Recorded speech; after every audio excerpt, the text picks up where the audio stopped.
നമസ്കാരം. Indian audit and അക്കൗണ്ട്സിന്റെ മൂന്നാമത്തെ class ആണ്. ഇന്ന് നമ്മൾ പറയുന്നത് ഫിനാൻഷ്യൽ അഡ്മിനിസ്ട്രേഷൻ ഇൻ ഇന്ത്യയിലെ ഫിനാൻഷ്യൽ അഡ്മിനിസ്ട്രേഷൻ അഥവാ ധനഭരണം എങ്ങനെയാണ്. ഇത് ഇന്ത്യയിൽ നമുക്കറിയാം ഒരു പാർലമെന്ററി സംവിധാനം നിലനിൽക്കുന്ന രാജ്യമാണ്. അപ്പോൾ ഇവിടെ മൂന്ന് വിധത്തിലാണ് ഫിനാൻഷ്യൽ അഡ്മിനിസ്ട്രേഷൻ നടത്തുന്നത്. അതിലൊന്ന് ലെജിസ്ലേറ്റീവ് കൺട്രോളാണ്, അഥവാ നിയമനിർമ്മാണത്തിലൂടെയുള്ള നിയന്ത്രണം. രണ്ടാമത്തത് ഭരണപരമായ നിയന്ത്രണമാണ്, അഥവാ അഡ്മിനിസ്ട്രേറ്റീവ് കൺട്രോൾ. മൂന്നാമത്തത് ഓഡിറ്റിലൂടെയുള്ള നിയന്ത്രണമാണ്, അതായത് ഓഡിറ്റ് കൺട്രോൾ. ഇപ്പോൾ സാധാരണഗതിയിൽ ഫസ്റ്റിൽ നമ്മൾ ലെജിസ്ലേറ്റീവ് കൺട്രോൾ എന്ന് പറയുന്നത്, അതിനകത്ത് വരുന്നത് നമ്മൾ ഏതൊക്കെ വിധത്തിൽ ധനം സമാഹരിക്കണം, സമാഹരിച്ച ധനം എങ്ങനെയാണ് വിനിയോഗിക്കേണ്ടത് തുടങ്ങിയ കാര്യങ്ങളിലെ നിയന്ത്രണം പൂർണ്ണമായിട്ടും ശരിക്കും നിയമസഭകൾക്കാണ്. ഇപ്പോൾ വാർഷിക ബജറ്റ്, വാർഷിക ആനുവൽ ഫിനാൻഷ്യൽ സ്റ്റേറ്റ്മെന്റ് എന്നിവയിലൂടെയാണ് വരുന്ന സാമ്പത്തിക വർഷത്തെ പ്രതീക്ഷിത വരവും പ്രതീക്ഷിത ചെലവും നിശ്ചയിക്കുന്നത്. ഇനി ഇങ്ങനെ ലെജിസ്ലേറ്റീവ് നിയമനിർമ്മാണത്തിലൂടെ അംഗീകരിക്കുന്ന നടപടികൾ, ധനനടപടികൾ പ്രാവർത്തികമാക്കുകയാണ് ഈ അഡ്മിനിസ്ട്രേറ്റീവ് കൺട്രോളിലുള്ളത്. നിയമനിർമ്മാണ സഭയോട് നിയമനിർമ്മാണ സഭ നിയമങ്ങൾ പാസാക്കുന്നു. അത്തരത്തിലുള്ള ആ ഭരണ സംവിധാനത്തിനോടുള്ള ഉത്തരവാദിത്തമാണ് നമ്മൾ ശരിക്കും ഈ അഡ്മിനിസ്ട്രേറ്റീവ് കൺട്രോൾ എന്ന് ഉദ്ദേശിക്കുന്നത്. ഇനി അപ്പൊ നിയമസഭ അല്ലെങ്കിൽ നിയമനിർമ്മാണത്തിലൂടെ അംഗീകരിക്കുന്ന ഫിനാൻഷ്യൽ ആക്ടിവിറ്റീസിന് അത് പ്രാക്ടിക്കൽ ആക്കലാണ് ശരിക്കും ഈ അഡ്മിനിസ്ട്രേറ്റീവ് കൺട്രോൾ എന്ന് പറയുന്നത്. ഇനി ഓഡിറ്റിലുള്ള കൺട്രോൾ എന്ന് പറഞ്ഞാൽ ശരിക്കും ഓഡിറ്റ് ഇല്ലെങ്കിൽ ഉത്തരവാദിത്വം ഉണ്ടാവില്ല, അത് ഉറപ്പല്ലേ. നമുക്കറിയാം ഏതൊരു കാര്യങ്ങൾക്കും ആ പ്രക്രിയകൾക്കും പ്രൊജക്റ്റുകൾക്കും ഒക്കെ തന്നെ ഓഡിറ്റ് ഉള്ളത് കൊണ്ടാണ്, ആ ഓഡിറ്റിന്റെ ഒരു കൺട്രോൾ ഉള്ളത് കൊണ്ടാണ് ആ ഉത്തരവാദിത്വത്തോടെ ആ കാര്യങ്ങൾ നടക്കുന്നതെന്ന് നമ്മൾ പറയേണ്ടിയിരിക്കുന്നു. ഇനി നമ്മുടെ രാജ്യത്ത് നമുക്കറിയാം ഫെഡറൽ സംവിധാനമാണ്. ആ ഫെഡറൽ സംവിധാനം നിലനിൽക്കുന്ന നമ്മുടെ രാജ്യത്ത് ഭരണനിർവഹണം നടത്തുന്നത് രാഷ്ട്രപതിയാണ്. ഇപ്പൊ സംസ്ഥാനങ്ങളുടെ ഭരണനിർവഹണ അധികാരം ഗവർണർമാർക്കാണ്. സംസ്ഥാന നിയമസഭകൾക്ക് നിയമനിർമ്മാണത്തിന് അധികാരമുള്ള മേഖലകളിലെല്ലാം സംസ്ഥാന മന്ത്രിസഭയ്ക്ക് ഭരണനിർവഹണ അധികാരമുണ്ട്. ഇനി കേന്ദ്രഭരണ പ്രദേശങ്ങളിലാണെങ്കിൽ നിർവഹണാധികാരം രാഷ്ട്രപതി നിയമിക്കുന്ന അഡ്മിനിസ്ട്രേറ്റർമാരാണ് അവിടെ ഈ നിർവഹണം നടത്തുന്നത്. ഇനി ആർട്ടിക്കിൾ 246 പ്രകാരം ആണ് കേന്ദ്രത്തിന്റെയും സംസ്ഥാനങ്ങളുടെയും നിയമനിർമ്മാണത്തിനുള്ള അധികാരം വിഭജിച്ച് നൽകിയിരിക്കുന്നത്. നമുക്ക് ഈ നിയമനിർമ്മാണത്തിനുള്ള അധികാരം എന്ന് പറയുന്നത് പ്രധാനമായിട്ടും 3 ലിസ്റ്റുകളായിട്ടാണ് വന്നിട്ടുള്ളത്. അതിൽ ആദ്യത്തെ ലിസ്റ്റ് എന്ന് പറയുന്നത് സെൻട്രൽ ലിസ്റ്റ് വരുന്നതാണ്. അപ്പോൾ സെൻട്രൽ ലിസ്റ്റ് പ്രകാരം വരുന്ന വിഷയങ്ങളിൽ നിയമനിർമ്മാണ അധികാരം പൂർണ്ണമായും പാർലമെന്റിനാണ്. ഈ കോൺസ്റ്റിറ്റ്യൂഷനിൽ 7ാം ഷെഡ്യൂളിൽ വരുന്നതൊക്കെ സെൻട്രൽ ലിസ്റ്റിന്റെ ഭാഗമാണ്. അതിൽ നിയമനിർമ്മാണം നടത്തണമെങ്കിൽ പാർലമെന്റിന് മാത്രമേ അധികാരമുള്ളൂ. ഇനി സംസ്ഥാന ലിസ്റ്റിൽപ്പെടുന്നവയുടെ നിയമനം, അത് ഒന്ന് സെൻട്രൽ ലിസ്റ്റ്, 3 ഭാഗം എന്ന് പറയുന്നത് ഒന്ന് സെൻട്രൽ ലിസ്റ്റ്, മറ്റൊന്ന് സ്റ്റേറ്റ് ലിസ്റ്റ്, മൂന്നാമത്തത് കൺകറന്റ് ലിസ്റ്റ്. ഈ കൺകറന്റ് ലിസ്റ്റ് എന്ന് പറയുന്നത് അതൊരു സംയുക്ത ലിസ്റ്റാണ്. സ്റ്റേറ്റിന്റെയും കേന്ദ്രത്തിന്റെയും സംയുക്ത ലിസ്റ്റാണ് കൺകറന്റ് ലിസ്റ്റ്. അപ്പോൾ സംസ്ഥാന ലിസ്റ്റിൽ പെടുന്നവയുടെ നിയമനിർമ്മാണ അധികാരം സംസ്ഥാന നിയമസഭകൾക്കാണ്. ഇനി കൺകറന്റ് ലിസ്റ്റിൽ പെടുന്ന വിഷയങ്ങളിൽ പാർലമെന്റിനും സംസ്ഥാന നിയമസഭകൾക്കും നിയമം നിർമ്മിക്കാം. കൺകറന്റ് ലിസ്റ്റ് എന്ന് പറഞ്ഞാൽ സംയുക്ത ലിസ്റ്റ്, കേന്ദ്രത്തിന്റെയും സംസ്ഥാനങ്ങളുടെയും കൂടി ഉൾപ്പെടുന്ന ലിസ്റ്റാണ്. അപ്പോൾ ആ സംയുക്ത ലിസ്റ്റിൽ പെടുന്നവയ്ക്ക് പാർലമെന്റിനും സംസ്ഥാന നിയമസഭയ്ക്കും നിയമങ്ങൾ നിർമ്മിക്കാം. എന്നാൽ കൺകറന്റ് ലിസ്റ്റിൽ ഉൾപ്പെടുന്ന ഒരു ഐറ്റത്തിന് കേന്ദ്ര നിയമം കൊണ്ടുവരുന്ന നിയമം, കേന്ദ്രം ഒരു നിയമം കൊണ്ടുവന്നാൽ, കേന്ദ്രവും നിയമം കൊണ്ടുവന്നു സംസ്ഥാനവും കൊണ്ടുവന്നു, ഓക്കെ, പക്ഷെ കേന്ദ്രമാണ് ഒരു നിയമം കൊണ്ടുവരുന്നതെങ്കിൽ അത് സംസ്ഥാന നിയമത്തെ മറികടക്കുമെന്നതാണ് വ്യത്യാസം. അത് നമ്മൾ പ്രത്യേകമായിട്ട് ഓർത്തിരിക്കണം. ഒരു സംയുക്ത ലിസ്റ്റിൽ അഥവാ കൺകറന്റ് ലിസ്റ്റിൽ ആർക്കൊക്കെ നിയമം കൊണ്ടുവരാം? സംസ്ഥാനങ്ങൾക്കും കൊണ്ടുവരാം, നിയമസഭയ്ക്കും കൊണ്ടുവരാം, പാർലമെന്റിനും കൊണ്ടുവരാം. പക്ഷേ ആ ഒരു വിഷയത്തിൽ രണ്ടുപേരും കൊണ്ടുവന്നാൽ കേന്ദ്രത്തിന്റെ നിയമം സംസ്ഥാന നിയമസഭകളുടെ നിയമങ്ങളെ മറികടക്കും. ഇനി അടുത്ത നമ്മൾ കേന്ദ്രത്തിലെ കേന്ദ്ര ധനമന്ത്രാലയത്തിനും സംസ്ഥാനങ്ങളിലെ സംസ്ഥാന ധനവകുപ്പിനുമാണ് സാമ്പത്തിക കാര്യങ്ങളുടെ കൺട്രോൾ എന്ന് പറയുന്നത്. നിയന്ത്രണം അവർക്കാണ്. ഇനി കേന്ദ്രം, സംസ്ഥാനം, കേന്ദ്രഭരണ പ്രദേശം മൂന്നെണ്ണമാണ്. ഇവയിൽ ഓരോന്നിൻ്റെയും വിവിധ വകുപ്പുകളുടെ പ്രാഥമികമായിട്ടുള്ള ഭരണ നിയന്ത്രണം അതത് വകുപ്പുകളുടെ തലവന്മാർക്കാണ്. ഇനി സർക്കാരുകളുടെ ധനം എന്ന് പറയുന്നത്, ഫിനാൻസ് ഓഫ് ഗവൺമെന്റ് എന്ന് പറയുന്നത്, അത് ഭരണഘടനയുടെ ആർട്ടിക്കിൾ 266 അനുസരിച്ച് ഓരോ സംസ്ഥാനത്തിനും സ്വന്തമായ കൺസോളിഡേറ്റഡ് ഫണ്ട് രൂപീകരിക്കാം. കേന്ദ്രഭരണ പ്രദേശങ്ങളിലെ ഭരണനിർവഹണത്തിന് കണ്ടിൻജൻസി ഫണ്ട് രൂപീകരിക്കും. ഇപ്പൊ കേന്ദ്ര ഫണ്ട് രണ്ട് വിധത്തിലാണ് കളക്ട് ചെയ്യുന്നത്.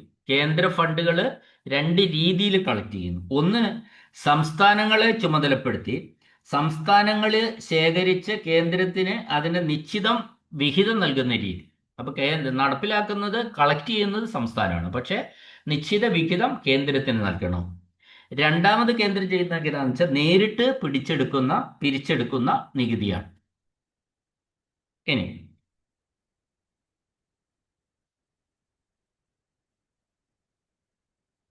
പാർലമെന്റ് നിയമനിർമ്മാണത്തിലൂടെ നിശ്ചയിക്കുന്നതനുസരിച്ച് കേന്ദ്ര സർക്കാരിന് വായ്പയിലൂടെ ഫണ്ട് സമാഹരിക്കാവുന്ന ആർട്ടിക്കിൾ 292 വ്യക്തമാക്കുന്നുണ്ട്.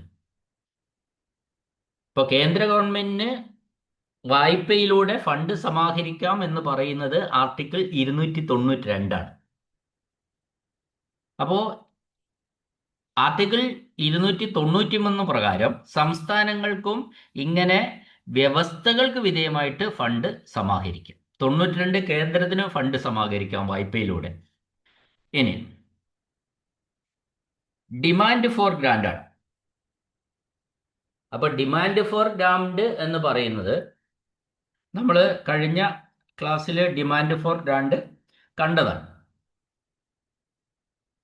ഇപ്പൊ ലളിതമായിട്ട് പറഞ്ഞാൽ ഡിമാൻഡ് ഫോർ ഗ്രാന്റ് എന്ന് പറയുന്നത് ഓരോ വകുപ്പിനും അല്ലെങ്കിൽ മന്ത്രാലയത്തിനും തങ്ങളുടെ പ്രവർത്തനങ്ങൾക്കായി ആവശ്യമായ തുക അനുവദിക്കണമെന്ന് ആവശ്യപ്പെട്ടുകൊണ്ട് സർക്കാർ നിയമസഭയിൽ അല്ലെങ്കിൽ പാർലമെന്റിൽ സമർപ്പിക്കുന്ന അപേക്ഷയാണ് ഈ ഡിമാൻഡ് ഫോർ ഗ്രാന്റ് അഥവാ മലയാളത്തിൽ ധനാഭ്യർത്ഥന എന്ന് പറയുന്നത്. അപ്പൊ ധനാഭ്യർത്ഥന എന്ന് പറയുന്നത് ഓരോ വകുപ്പിനും അല്ലെ ഓരോ മന്ത്രാലയത്തിനും തങ്ങളുടെ പ്രവർത്തനങ്ങൾക്കായി ആവശ്യമായ തുക അനുവദിക്കണമെന്ന് ആവശ്യപ്പെട്ടുകൊണ്ട് സർക്കാർ നിയമസഭയിലെ പാർലമെന്റിൽ സമർപ്പിക്കുന്ന അപേക്ഷയാണ് ഡിമാൻഡ് ഫോർ ഗ്രാന്റ് എന്ന് പറയുന്നത്. അപ്പൊ ഈ ഡിമാൻഡ് ഫോർ ഗ്രാന്റ് ഭരണഘടന അനുസരിച്ച് നിയമസഭയുടെയോ പാർലമെന്റിനോ അംഗീകാരമില്ലാതെ സർക്കാരിന് പൊതുഖജനാവിൽ നിന്ന് ഒരു രൂപ പോലും ചെലവഴിക്കാൻ അവകാശമില്ല. അപ്പോ അതിനാൽ സർക്കാർ പണം ചെലവാക്കുന്നതിന് മുമ്പ് ജനപ്രതിനിധികളുടെ അനുമതി വാങ്ങേണ്ടതാണ്. അതിനു വേണ്ടിയിട്ട് ബജറ്റിൽ ഉൾപ്പെടുത്തിയിരിക്കുന്ന പ്രധാന ഭാഗമാണ് ഡിമാൻഡ് ഫോർ ഗ്രാന്റ്.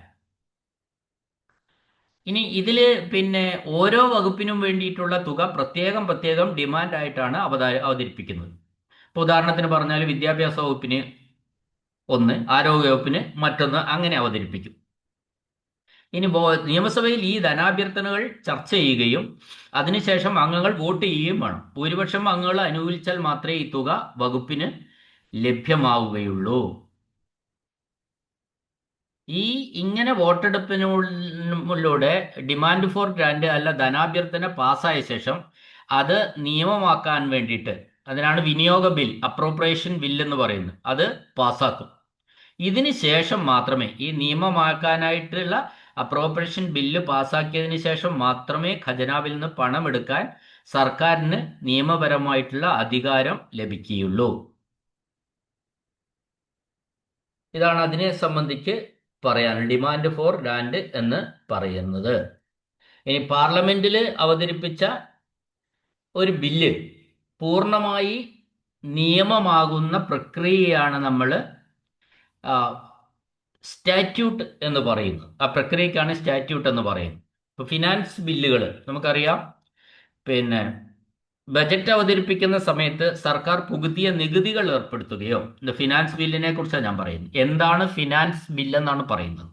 അതായത് ബഡ്ജറ്റ് അവതരിപ്പിക്കുന്ന സമയത്ത് സർക്കാർ പുതിയ നികുതികൾ ഏർപ്പെടുത്തുകയോ നിലവിലുള്ള നികുതികളിൽ മാറ്റം വരുത്തുകയോ വർദ്ധിപ്പിക്കുകയോ ചിലപ്പോൾ കുറയ്ക്കുകയോ ചെയ്യാറുണ്ട്. നികുതി കൂട്ടാം, കുറയ്ക്കാം, അങ്ങനെയൊക്കെ ചെയ്യാറുണ്ട്. അപ്പോൾ ബജറ്റ് പ്രസംഗം നടത്തിയാൽ നിയമപരമായിട്ട് ഇതൊന്നും നിലവിൽ വരില്ല. അപ്പോൾ അതിനായിട്ട് നിയമസഭയിൽ അല്ലെങ്കിൽ പാർലമെന്റിൽ അവതരിപ്പിച്ച് പാസ്സാക്കി എടുക്കേണ്ട ബില്ലാണ് ഫിനാൻസ് ബില്ല്. അപ്പൊ ഇതില് ഫിനാൻസ് ബില്ലും ബജറ്റും തമ്മിൽ വ്യത്യാസമുണ്ട്. അപ്പോൾ ബജറ്റ് എന്ന് പറഞ്ഞാൽ സർക്കാർ ഒരു വർഷം എങ്ങനെ പണം ചെലവാക്കും, എവിടെ നിന്നൊക്കെ വരുമാനം കണ്ടെത്തും എന്നതിൻ്റെ ഒരു കണക്കാണ് ഈ ബജറ്റ് എന്ന് പറയുന്നത്. എന്നാൽ ഫിനാൻസ് ബിൽ എന്ന് പറയുന്നത് നികുതി പിരിക്കാനുള്ള അധികാരം സർക്കാരിന് നൽകുന്ന നിയമപരമായ രേഖയാണ് ഈ ഫിനാൻസ് ബില്ല്. ഈ ബില്ല് പാസ്സായതിനു ശേഷം മാത്രമേ സർക്കാർ പ്രഖ്യാപിച്ച പുതിയ നികുതി നിരക്കുകൾ പ്രാബല്യത്തിൽ വരികയുള്ളൂ. അപ്പോൾ ഇത് ഈ ഫിനാൻസ് ബില്ല് എന്ന് പറയുന്നത് ശരിക്കും ഒരു മണി ബില്ലായിട്ടാണ് നമ്മൾ കണക്കാക്കപ്പെടുന്നത്. അതുകൊണ്ടാണ് നിയമസഭയിൽ ഇത് അവതരിപ്പിക്കാൻ ഗവർണറുടെ മുൻകൂർ അനുമതി ആവശ്യമാണ്. ഇതാണ് ഇപ്പോൾ ഈ ഫിനാൻസ് ബില്ലുകളെ കുറിച്ച് പറയാനുള്ളത്. ഇനി നമുക്ക് പറയാനുള്ളത് അപ്രോപ്രിയേഷൻ ബില്ലാണ്.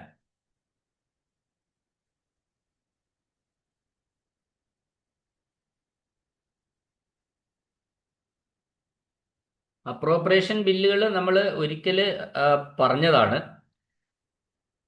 അനുവദിച്ച പണം ഖജനാവിൽ നിന്ന് എടുക്കാൻ അധികാരം നൽകുന്നു അപ്രോപ്രിയേഷൻ ബില്ല്. അതാണ് ശരിക്കും അതിൽ പറയാനുള്ള ഒരു കാര്യം.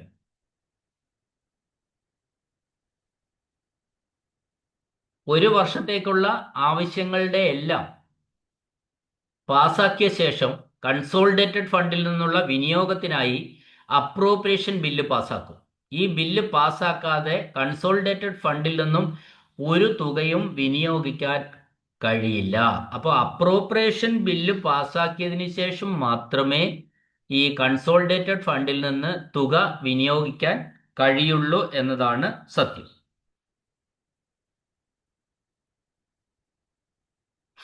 ഇനി നമുക്ക് പറയാനുള്ളത് അലോട്ട്മെന്റും റീ അപ്രോപ്രിയേഷനുമാണ്. അലോട്ട്മെന്റും റീ അപ്രോപ്രിയേഷനും.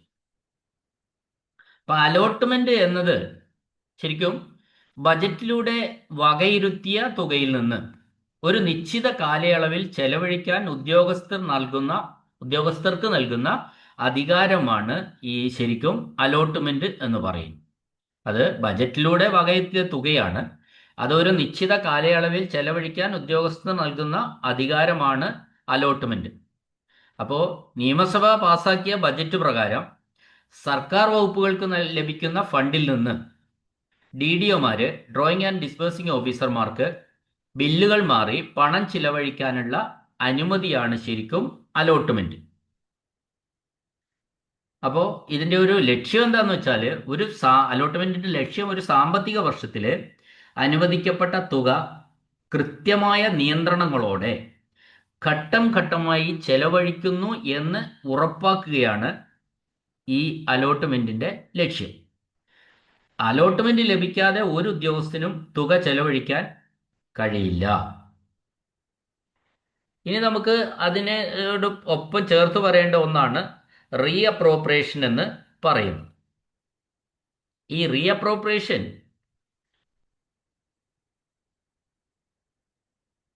എന്ന് പറഞ്ഞാൽ ഒരു പ്രത്യേക ഗ്രാൻഡിനുള്ളിൽ, ഒരു ഉദാഹരണം പറഞ്ഞാൽ ഒരു മേജർ ഹെഡിൽ നിന്നോ സബ് ഹെഡിൽ നിന്നോ അധികമുള്ള പണം മറ്റൊരു ഹെഡിലേക്ക് മാറ്റുന്നതിനെയാണ് റീഅപ്രോപ്രിയേഷൻ എന്ന് പറയുന്നത്. ശ്രദ്ധിച്ച് മനസ്സിലാക്കണം. ഇവിടെ ഇവിടെ ഒരു പോയിന്റ് ഉണ്ട്. ഒരു ഗ്രാൻഡിൽ നിന്ന് മറ്റൊരു ഗ്രാൻഡിലേക്ക് പറ്റില്ല. ഒരു പ്രത്യേക ഗ്രാൻഡിനുള്ളിൽ ഒരു മേജർ ഹെഡിൽ നിന്നോ സബ് ഹെഡിൽ നിന്നോ അധികമുള്ള പണം മറ്റൊരു ഹെഡിലേക്ക് മാറ്റുന്നതിനെയാണ് റീഅപ്രോപ്രിയേഷൻ എന്ന് പറയുന്നത്.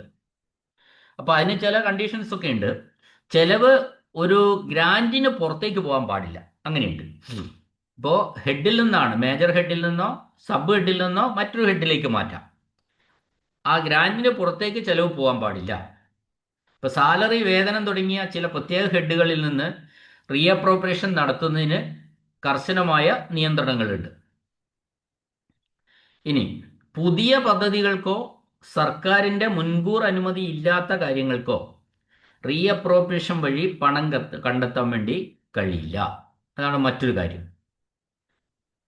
ഇനി എന്താണ് ഈ റീഅപ്രോപ്രിയേഷന്റെ ഒരു കൊണ്ടുള്ള പ്രയോജനം എന്താണെന്നാണ് നമുക്ക് അറിയേണ്ടത്. ബജറ്റിൽ വകയിരുത്തിയ തുക തികയാതെ വരുമ്പോൾ ഉള്ള സേവിങ്സ് ഉള്ള, അതായത് കുറച്ച് ബാക്കിയുള്ള മറ്റ് ഹെഡുകളിൽ നിന്ന് പണം കണ്ടെത്തി ചെലവ് പൂർത്തിയാക്കാൻ ഇത് സഹായിക്കുന്നു. അതാണ് ഇതിൻ്റെ ഒരു പ്രധാനപ്പെട്ട മെച്ചം. അപ്പോൾ റീഅപ്രോപ്രിയേഷന്റെ ഗുണം എന്താന്ന് വെച്ചാൽ, മേന്മ എന്താന്ന് വെച്ചാൽ, ബജറ്റിൽ വകയിരുത്തിയ തുക തികയാതെ വരുമ്പോൾ സേവിങ്സ് ഉള്ള മറ്റ് ഹെഡുകളിൽ നിന്ന്, അതായത് പണം ബാക്കിയുള്ള മറ്റ് ഹെഡുകളിൽ നിന്ന് പണം കണ്ടെത്തി അത് ഇങ്ങോട്ട് മാറ്റി, അതാണ് വകമാറ്റലാണ് ശരിക്കും ഇത്. ഈ വകമാറ്റി ചെലവ് പൂർത്തിയാക്കാൻ വേണ്ടിയിട്ട് ഇത് സഹായിക്കുന്നു. ഇനി ഒരു ഹെഡിലെ, ഇപ്പോൾ ഒരിക്കൽ കൂടി ഞാൻ പറയാം, റീഅപ്രോപ്രിയേഷൻ എന്ന് പറയുന്നത് ഒരു ഹെഡിലെ അധിക തുക മറ്റൊരു ഹെഡിലേക്ക് മാറ്റി നൽകലാണ് ഈ റീഅപ്രോപ്രിയേഷൻ. അതായത് transfer of funds within A grand. ആ വിത്തിൻ എന്ന് പറയുന്നതിന് വളരെ പ്രാധാന്യമുണ്ട്. ഒരു ഗ്രാൻഡിൽ നിന്നും വേറൊരു ഗ്രാൻഡിലേക്ക് ട്രാൻസ്ഫർ ചെയ്യാൻ കഴിയില്ല.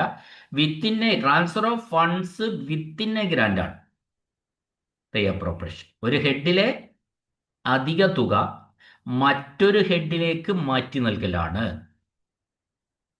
അവിടെ ഒരു ഗ്രാൻഡിലെ തുക മറ്റൊരു ഗ്രാൻഡിലേക്ക് ട്രാൻസ്ഫർ ചെയ്യാൻ കഴിയില്ല.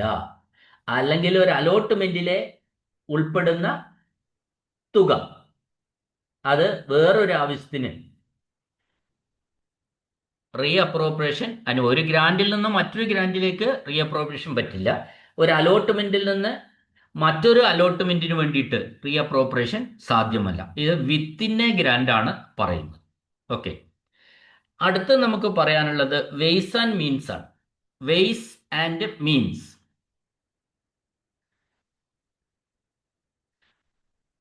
സർക്കാരിൻ്റെയോ, വെയ്സ് ആൻഡ് മീൻസിൽ പറയുന്നത് സർക്കാരിൻ്റെയോ ഒരു സ്ഥാപനത്തിനെയോ ദൈനംദിന പ്രവർത്തനങ്ങൾക്കും പദ്ധതികൾക്കും ആവശ്യമായ പണം എങ്ങനെ കണ്ടെത്താം, അതാണ് വെയ്സ് എന്ന് പറയുന്നത്.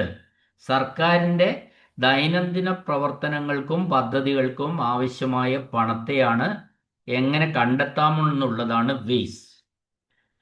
ആ പണം എത്രത്തോളം ഫലപ്രദമായി ചെലവാക്കാം, അതാണ് മീൻസ്. Wise and means. ആവശ്യമായ പണം എങ്ങനെ കണ്ടെത്താം എന്നുള്ളത് വെയ്സ്, വഴികൾ എന്ന അർത്ഥത്തിലാണ് വരുന്നത്. വെയ്സ്. മറ്റൊന്ന് എങ്ങനെ ആ പണം എത്രത്തോളം ഫലപ്രദമായി ചെലവാക്കാം എന്നുള്ളതാണ് മീൻസ്. ഇനി വെയ്സ് എന്ന് പറയുന്നത് മാർഗങ്ങളാണല്ലോ. വെയ്സിൽ പണം എവിടെ നിന്നെല്ലാം വരുന്നു, നികുതി, വരുമാനം, വായ്പകൾ, സഹായങ്ങൾ തുടങ്ങിയവ. മീൻസിലാണെങ്കിൽ ഈ പണം എങ്ങനെ വിനിയോഗിക്കുന്നു, ക്ഷേമ പദ്ധതികൾ, ശമ്പളം, നിർമ്മാണ പ്രവർത്തനങ്ങളൊക്കെയാണ് മീൻസ് എന്നത് ഉദ്ദേശിക്കുന്നത്. അപ്പോൾ സർക്കാർ തലത്തിലെ ഒരു പ്രാധാന്യം എന്താണെന്ന് വെച്ചാൽ, സർക്കാർ ഫണ്ടുകളുടെ ഒഴുക്ക്, ക്യാഷ് ഫ്ലോ കൃത്യമായി പാലിക്കാൻ വേണ്ടി സംവിധാനം അനിവാര്യമാണ്. അതായത് വരുമാനവും ചെലവും തമ്മിലുള്ള അന്തരം, അതിനാണ് നമ്മൾ ഡെഫിസിറ്റ് എന്ന് പറയുന്നത്, ഉണ്ടാകുമ്പോൾ അത് പരിഹരിക്കാൻ വേണ്ടിയിട്ട് സർക്കാർ വെയ്സ് ആൻഡ് മീൻസ് മാർഗങ്ങൾ ഉപയോഗിക്കുന്നു. അപ്പോൾ അതിൽ ഈ വെയ്സ് ആൻഡ് അഡ്വാൻസ് നമുക്ക് ലഭ്യമാണ്. റിസർവ് ബാങ്ക് ഓഫ് ഇന്ത്യ സംസ്ഥാന സർക്കാരുകൾക്കും കേന്ദ്ര സർക്കാരിനും നൽകുന്ന ഹ്രസ്വകാല വായ്പയാണ് വെയ്സ് ആൻഡ് മീൻസ് അഡ്വാൻസ് എന്ന് പറയുന്നത്. അതായത് ഒരു സർക്കാരിന് പണത്തിന്റെ വരവും പണത്തിന്റെ ചെലവും ദൈനംദിന പ്രവർത്തനങ്ങൾക്കൊക്കെ വേണ്ടിയിട്ടുള്ള പണം വേണം. അതിന് ആവശ്യമെങ്കിൽ റിസർവ് ബാങ്ക് ഓഫ് RBI എന്ത് ചെയ്യും? വെയ്സ് ആൻഡ് മീൻസ് അഡ്വാൻസ് അനുവദിക്കും. അത് ഒരു ഹ്രസ്വകാലത്തേക്കുള്ള വായ്പകളാണ് ഈ വെയ്സ് ആൻഡ് മീൻസിൽ വരുന്നത്. ഇനി അപ്പൊ ഇത് ഇങ്ങനെ റിസർവ് ബാങ്ക് പിന്നെ സംസ്ഥാന സർക്കാരുകൾക്കൊക്കെ ഹ്രസ്വകാല വായ്പ നൽകിയാൽ അപ്പൊ സർക്കാരിന് താൽക്കാലിക സാമ്പത്തിക പ്രതിസന്ധി മറികടക്കാൻ സർക്കാരിനെ ഈ വെയ്സ് ആൻഡ് മീൻസ് അഡ്വാൻസ് സഹായിക്കും.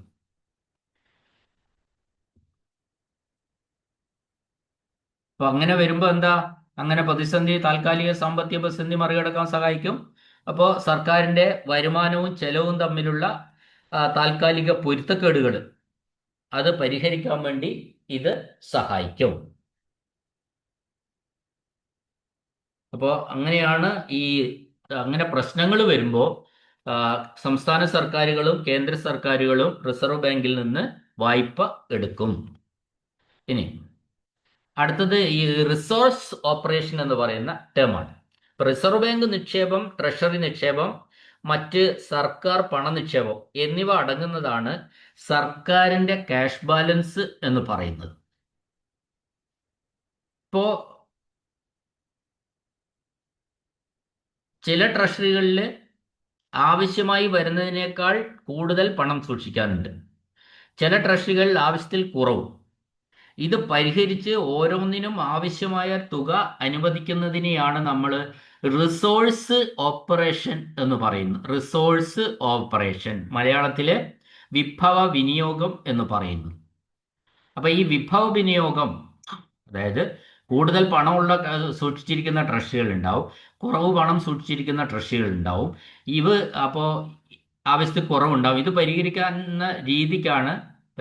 വേണ്ടി ആവശ്യമായ തുക അനുവദിക്കുന്നതിനെയാണ് റിസോഴ്സ് ഓപ്പറേഷൻ എന്ന് പറയുന്നത്. ഇത് ഈ റിസോഴ്സ് ഓപ്പറേഷൻ എന്ന് പറയുന്ന പ്രക്രിയ നടപ്പിലാക്കുന്നത് റിസർവ് ബാങ്കിലെ currency ഓഫീസർമാരാണ്.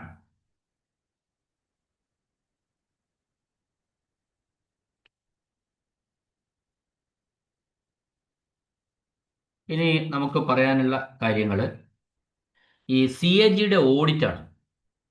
Controller and auditor general of India CAG നടത്തുന്ന ഓഡിറ്റ് എന്ന് പറയുന്നത് അതൊരു കോംപ്രഹെൻസീവ് ഓഡിറ്റാണ്, അല്ലെങ്കിൽ സമഗ്രമായ ഓഡിറ്റാണ്. ഇതിനെ നമ്മൾ മൂന്നായിട്ട് തിരിക്കുന്നു. അതായത് റെഗുലാരിറ്റി ഓഡിറ്റ്, അതായത് ക്രമാനുഗത ഓഡിറ്റ്. രണ്ടാമത് പ്രൊപ്രൈറ്ററി ഓഡിറ്റ് അഥവാ യഥാർത്ഥ ഓഡിറ്റ്. മൂന്നാമത് എഫിഷ്യൻസി പെർഫോമൻസ് ഓഡിറ്റ്, ഇപ്പം ക്ഷമതയും പ്രകടനവും ഒക്കെ കണക്കാക്കുന്ന ഓഡിറ്റ്. ഇത്തരത്തിൽ മൂന്നായിട്ട് തരം തിരിച്ചിട്ടുണ്ട്. ഈ സംസ്ഥാനങ്ങളുടെയും കേന്ദ്രത്തിൻ്റെയും വിഭവ വിന്യാസത്തിന്റെ നിയന്ത്രണം പൂർണ്ണമായും RBIക്കാണ്. ഒട്ടേറെ കറൻസി ഓഫീസർമാരെ നിയോഗിച്ചാണ് ഈ ജോലി RBI നിർവഹിക്കുന്നത്. ഓരോ സംസ്ഥാനങ്ങളുടെയും ധന നീക്കിയിരിപ്പ്, ബാക്കി ക്യാഷ് ബാലൻസ് കണക്കാക്കുന്നത് RBIയിലെയും ട്രഷറികളിലെയും നീക്കിയിരിപ്പ് ബാലൻസ് അടിസ്ഥാനപ്പെടുത്തിയാണ്. ഇനി അവരവരുടെ അധികാര പരിധിയിൽ ഫണ്ട് വിതരണത്തിന്റെ ഉത്തരവാദിത്വം കറൻസി ഓഫീസർമാർക്കാണ്. എല്ലാ ട്രഷറികളിലും ആവശ്യത്തിന് ഫണ്ട് ഉണ്ടെന്ന് ഉറപ്പുവരുത്താനുള്ള കടമയും കറൻസി ഓഫീസർമാരിൽ നിക്ഷിപ്തമാണ്. ഇനി ട്രഷറികളും റിസർവ് ബാങ്കിന്റെ വിവിധ ഏജൻസികളും തമ്മിലുള്ള ഫണ്ട് കൈമാറ്റം RBIയുടെ കറൻസി ചെസ്റ്റിലൂടെയാണ് നടപ്പിലാക്കുന്നത്. അത് പ്രത്യേകമായിട്ട് നമ്മൾ ശ്രദ്ധിക്കണം. ഈ ട്രഷറികളും റിസർവ് ബാങ്കിന്റെ വിവിധ ഏജൻസികളും ഒക്കെ തമ്മിലുള്ള ഈ ഫണ്ട് കൈമാറ്റം, ഫണ്ട് ട്രാൻസ്ഫർ എന്ന് പറയുന്നത് ഈ RBIയുടെ കറൻസി ചെസ്റ്റിലൂടെയാണ് നടപ്പാക്കുന്നത്. സാധാരണഗതിയിൽ നോൺ ബാങ്കിങ് ട്രഷറികളാണ് ഈ കറൻസി ചെസ്റ്റ് പ്രവർത്തിപ്പിക്കുക. അഥവാ പണമിടപാട് നടത്താത്ത ട്രഷറികളാണ് കറൻസി ചെസ്റ്റ് പ്രവർത്തിപ്പിക്കുക. ഇപ്പൊ സാധാരണഗതിയിൽ അത് ചെയ്യുന്ന എന്തിനാന്ന് വെച്ചാൽ ഫണ്ടുകൾ അനാവശ്യമായി കുടുങ്ങിക്കിടക്കാതിരിക്കാനാണ് നോൺ ബാങ്കിങ് ട്രസ്റ്റുകളെ കറൻസി ചെസ്റ്റ് ആക്കുന്നത്. ഈ കറൻസി ഇനിയിപ്പോൾ നമ്മൾ പ്രധാനമായിട്ടും മനസ്സിലാക്കേണ്ട ഒരു കാര്യം, ഒരുപാട് കാലങ്ങളിൽ നമ്മൾ ഈ കറൻസി ചെസ്റ്റ് പഠിച്ചിട്ടുണ്ട്. ഈ കറൻസി ചെസ്റ്റിൽ കുടുങ്ങിക്കിടക്കുന്ന കറൻസിയും ബാങ്ക് നോട്ടും ശരിക്കും വിതരണത്തിനുള്ള നോട്ടുകളല്ല. കറൻസി ചെസ്റ്റിലാകുമ്പോൾ അത് വിതരണത്തിനുള്ള നോട്ടുകളല്ല. എന്നാൽ കറൻസി ചെസ്റ്റിൽ ഉള്ള കറൻസിയും ബാങ്ക് നോട്ടുകളും ട്രഷറി ബാലൻസിലേക്ക് മാറ്റുമ്പോൾ മാത്രമേ അത് വിതരണത്തിനുള്ള നോട്ടായിട്ട് മാറുകയുള്ളൂ എന്ന കാര്യവും നമ്മൾ തിരിച്ചറിയണം. മറ്റൊന്ന്, നമ്മൾ ഈ ഭരണഘടനയുടെ കോൺസ്റ്റിറ്റ്യൂഷന്റെ 268, 69, 269, 270, 272, 275 ആർട്ടിക്കിൾ പ്രകാരമാണ് സംസ്ഥാനങ്ങൾക്ക് ഈ വിഭവങ്ങളൊക്കെ വിതരണം ചെയ്യുന്നതിനുള്ള അതിൻ്റെ റൂൾസ് ആൻഡ് റെഗുലേഷൻസ് ഒക്കെ നിശ്ചയിച്ചിട്ടുള്ളത്. ഈ രാജ്യത്തിൻ്റെ കൺസോളിഡേറ്റഡ് ഫണ്ടിൽ നിന്നും വരവിൽ നിന്നുമുള്ള ഗ്രാന്റ് സംസ്ഥാനങ്ങൾക്ക് സഹായമായി നൽകേണ്ടതാണ്. വ്യത്യസ്ത സംസ്ഥാനങ്ങൾക്ക് വ്യത്യസ്ത തുക നിശ്ചയിക്കാവുന്നതാണ് ഈ സഹായം എന്ന് പറയുന്നത്. അപ്പോൾ ഈ വിതരണം ചെയ്യുന്ന ഇങ്ങനെ ഈ സഹായം, അതായത് കൺസോളിഡേറ്റഡ് ഫണ്ടിൽ നിന്നും വരവിൽ നിന്നുമുള്ള ഗ്രാന്റ് സംസ്ഥാനങ്ങൾക്ക് എങ്ങനെ സഹായം നൽകണം എന്നതിന് അതിൻ്റെ മാനദണ്ഡം എന്താവണമെന്ന് പ്രത്യേകമായിട്ട് പ്രതിപാദിക്കുന്നില്ല. ഈ ചുമതല നടപ്പിലാക്കുന്നത് ശരിക്കും ധനകമ്മീഷനാണ്. അപ്പോൾ ആർട്ടിക്കിൾ 280 പ്രകാരം ഫിനാൻസ് കമ്മീഷനെ നിയോഗിക്കുന്നത് രാഷ്ട്രപതിയാണ്. ഫിനാൻസ് കമ്മീഷന്റെ കാലാവധി എന്ന് പറയുന്നത് 5 വർഷമാണ്. അപ്പൊ ഇതില് നമുക്ക് ഈ ടാക്സ്, അതായത് ഇൻകം ടാക്സ്, എക്സൈസ് ഡ്യൂട്ടി എന്നിവയിൽ നിന്നുള്ള വരുമാനം കേന്ദ്രവും സംസ്ഥാനവും തമ്മിൽ പങ്കുവയ്ക്കുന്നതിന് അതിൻ്റെ നിർദ്ദേശങ്ങൾ നൽകേണ്ടതും ഫിനാൻസ് കമ്മീഷനാണ്. അപ്പോൾ ഈ കാര്യമാണ് നമ്മൾ CAGയുടെ ഓഡിറ്റും അതിൻ്റെ ഫണ്ട് ഡിസ്ട്രിബ്യൂഷൻ, ഫണ്ട് യൂട്ടിലൈസേഷൻ എന്നീ കാര്യങ്ങളുമായിട്ട് ബന്ധപ്പെട്ട് പറയാനുള്ളത്. അപ്പം നമുക്ക് അടുത്ത ക്ലാസ്സിൽ ഈ പറഞ്ഞ കാര്യങ്ങളിൽ നിന്നുള്ള കുറേ ക്വസ്റ്റ്യൻസ് കൂടി ചെയ്യാം. അപ്പോൾ കുറേയും കൂടി നമുക്ക് റെഡിയായിട്ട് വരും. ഓക്കെ, നമുക്ക് സമയം കഴിഞ്ഞു. ഈ ക്ലാസ് ഇവിടെ അവസാനിപ്പിക്കണം. കേട്ട എല്ലാവർക്കും നന്ദി, നമസ്കാരം.